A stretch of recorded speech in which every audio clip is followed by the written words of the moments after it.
Мы находимся в школе номер 18 города Якутска, где также работает участковая избирательная комиссия номер 700. Обычно во время выборов избиратели приходят и просто делают свой выбор. Однако за кадром остается большая работа избирательных комиссий. Давайте разберемся, как это происходит.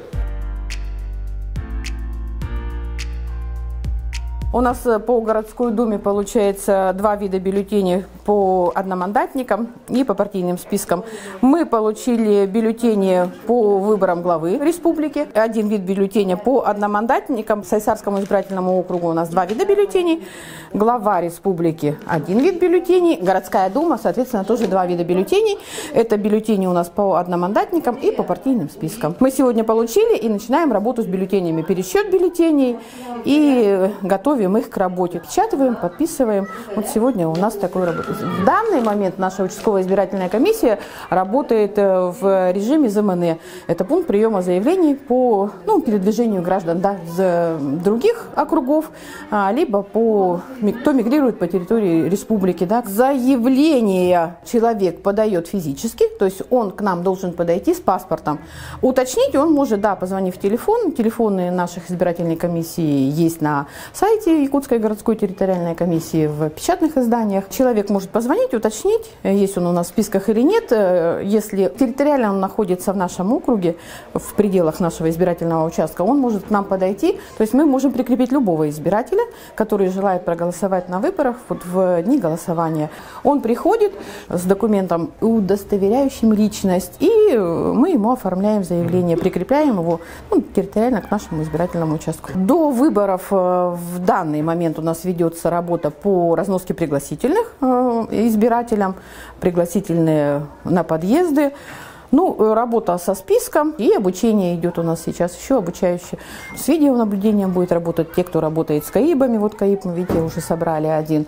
То есть, кто у нас работает. Обучение еще не закончилось. Еще у нас идет. Все избирательные комиссии, как и наша, мы принимаем заявки на голосование вне помещения. То есть, крайний срок подачи заявлений – это у нас 14 часов 10 числа. Мы сейчас принимаем. И выездные комиссии будем организовывать по мере накопления заявлений.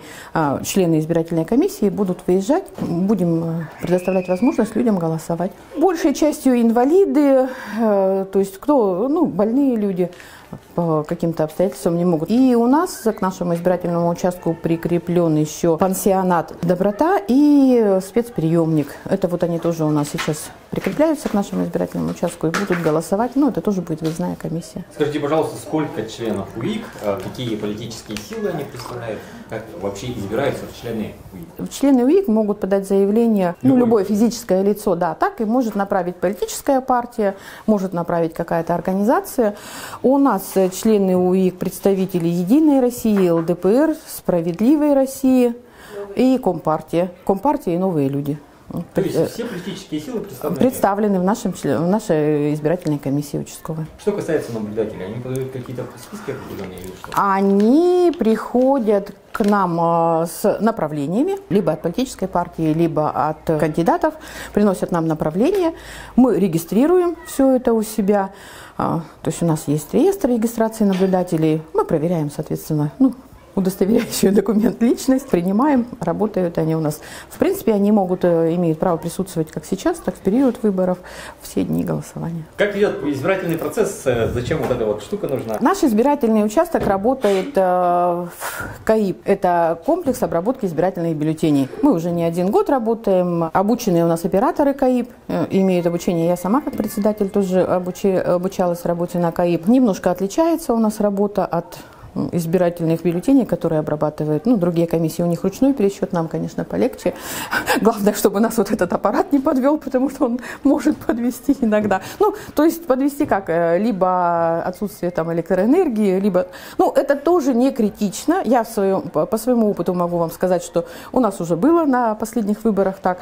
В какой-то момент все у нас стало. Случился какой-то технический сбой. Так как вся техника это вполне имеет место быть каким-то поломкам. Поэтому мы объявляем, я как председатель объявляю в зале, что мы, ввиду того, что произошла техническая поломка, мы переходим к голосованию в стационарном ящике. Мы его еще не собрали. Это ящик, похожий на это, только без считывающего вот этого устройства. Мы работаем, предъявляем всем наблюдателям, кандидатам, всем членам, всем присутствующим в зале, что у нас ящик пустой. Мы его пломбируем с утра, так как и КАИБы мы тоже пломбируем, предъявляя всем на осмотр. Ну, то есть наша работа начинается с 7 утра, грубо говоря. И мы какой-то период времени, либо техническая поломка, либо отсутствие света, мы работаем с обыкновенной стационарной урной, как и все. Включается, все заработало, я объявляю, что мы переходим к работе на КАИБе, продолжается голосование, ну, избиратель подходит, да, ну, грубо говоря, вот это акт, бюллетени мы только сейчас начинаем пересчитывать и обрабатывать, избиратель опускает избирательный бюллетень на считывающем устройстве, он у нас даже говорящий, он нам говорит, что бюллетень принят. По окончанию голосования что происходит?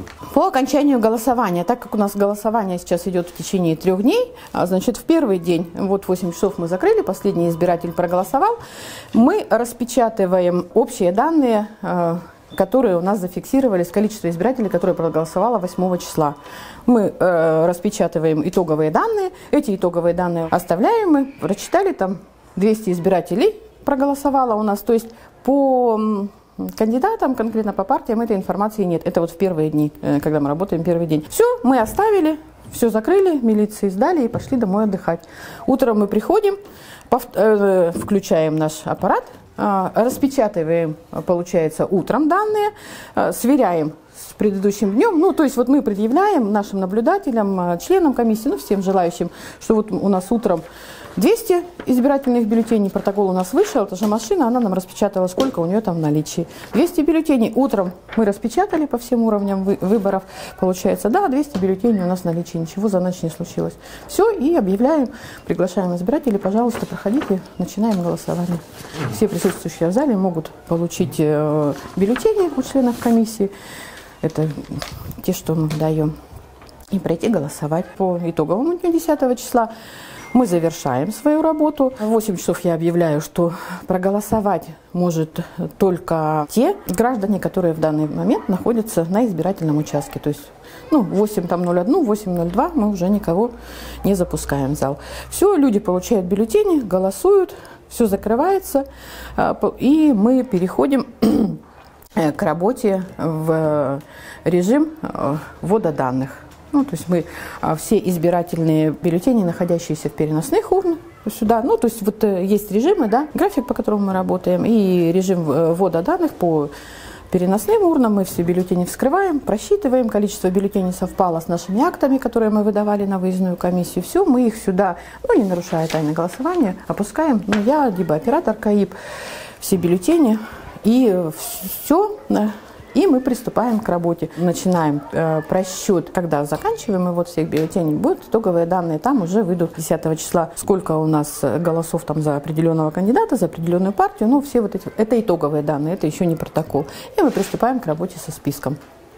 Обрабатываем список, то есть подсчитывают все постранично, сколько у нас избирателей, и гасим избирательные бюллетени, которые у нас остались неиспользованы. Потом протокол куда ведет? Все это, когда просчитали, это вскрываем ящики, бюллетени раскладываем по, опять же, вот так, по видам выборов, упаковываем мешки, протоколы распечатываем, введя последние данные, то есть количество избирателей, количество погашенных бюллетеней, это мы все вводим сюда вот вручную.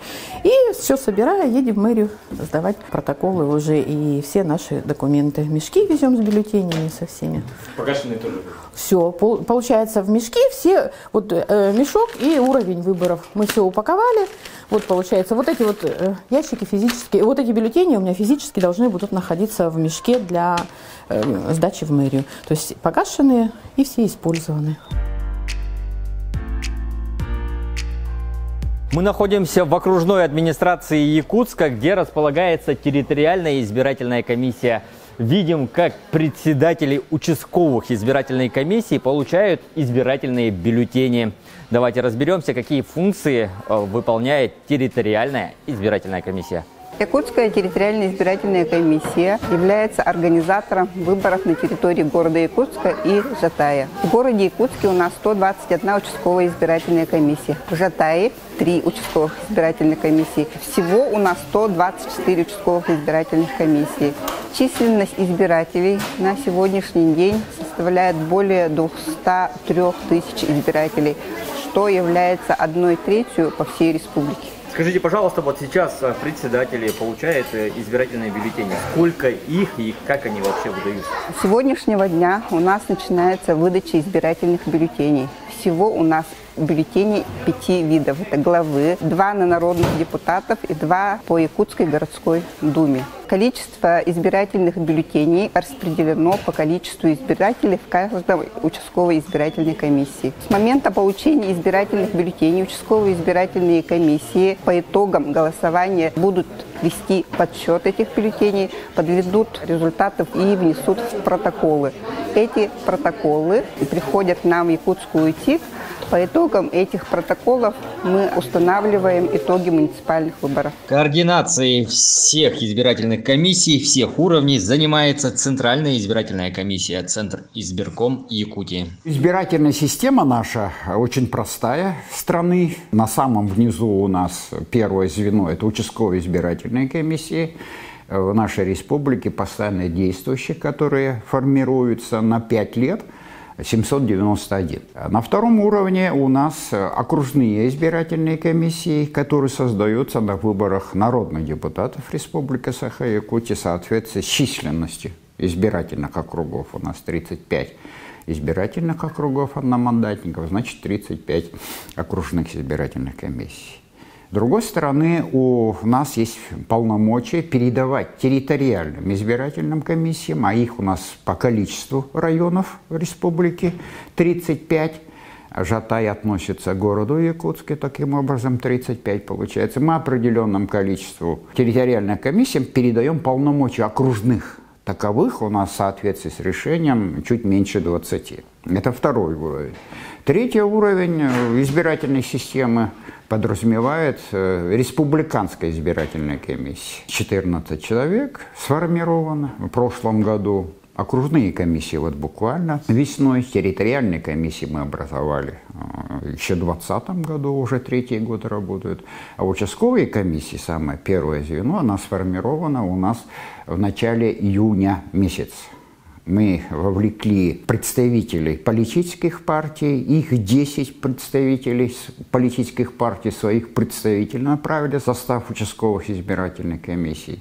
Таким образом, 6375 человек были избраны нынче, весной, делегированы вот, вышеназванными структурами политическими, плюс собраниями по месту жительства, коллективов. А скажите, пожалуйста, есть ли у нас какие-то интересные УИКи, их расположение? У нас все-таки огромная территория, и есть труднодоступные места, есть различные, может быть, в гористой местности, может быть, где-нибудь в Арктике.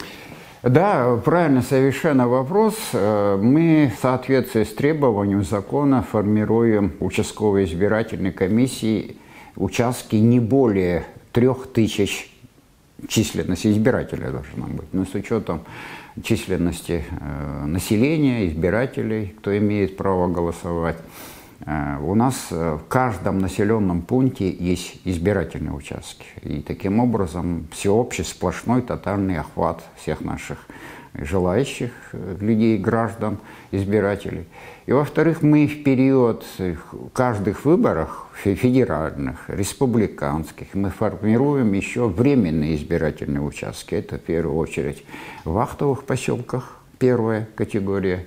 У нас достаточно много людей, несколько тысяч человек работают. Именно дни проведения выборов мы выезжаем к ним, обслуживаем.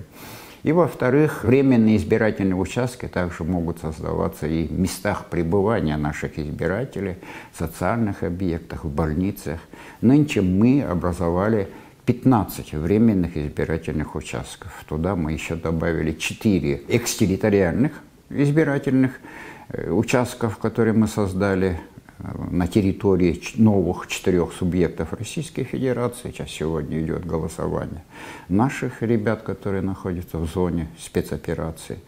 И плюс 1 мы также образовали в следственном изоляторе. Имеет право данная категория избирателей голосовать, принимать участие. И таким образом у нас на сегодняшний день 810 избирательных участков, которые будут принимать наших избирателей. Это во-первых. Во-вторых, есть очень большая категория людей, которые находятся в труднодоступных и отдаленных местностях. Для нас, для Якутии, эта тема очень знаковая, характерная.